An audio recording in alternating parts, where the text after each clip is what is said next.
In security matters, Inside Job, the Federal Insider Threat Report. That's the title of a new survey conducted by MeriTalk. It covers the growing challenge of data breaches and cyber incidents carried out by insiders. Joining me with the latest is Dan Verton, executive editor at MeriTalk. Dan, I'd like to start with some figures from your survey. In the past year, 45% of federal IT managers say their agency has been a target of an insider incident. In the past year, 29% say their agency lost data to an insider incident, and only 39% offer employees annual in-person security training. Put these numbers into context for us. That's right, Morris. Basically what this tells me is that we have a long way to go still, even decades after some of the initial lessons that we've learned in terms of the insider threat. As you might recall, I wrote a book 10 years ago on the insider threat, and when I look at this, it's really astonishing, these statistics in terms of the number of agencies that still have a long way to go in terms of their employee awareness and training on how to identify and prevent insider threats. You wrote about it before it was on many people's radars. Now, OMB, led by federal CIO Tony Scott, is well aware of these gaping holes in security. They completed a 30-day cyber sprint this summer. FCW reports a follow-up plan will be announced in the next few weeks. Will it make a difference?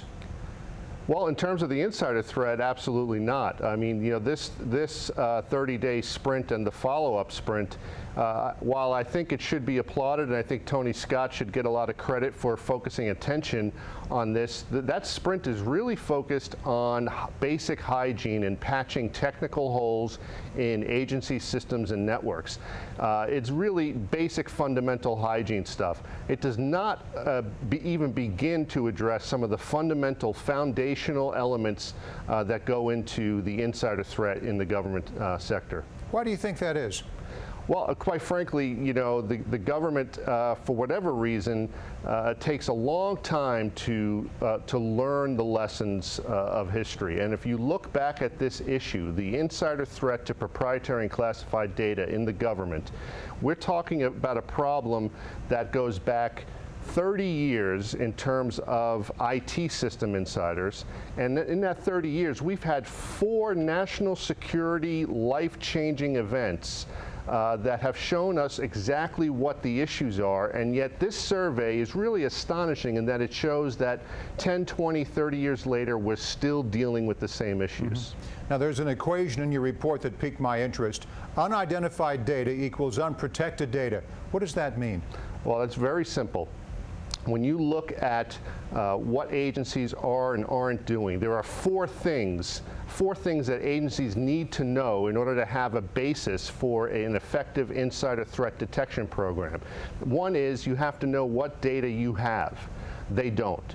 2, you have to know what you want to protect. They really don't have an idea about that either.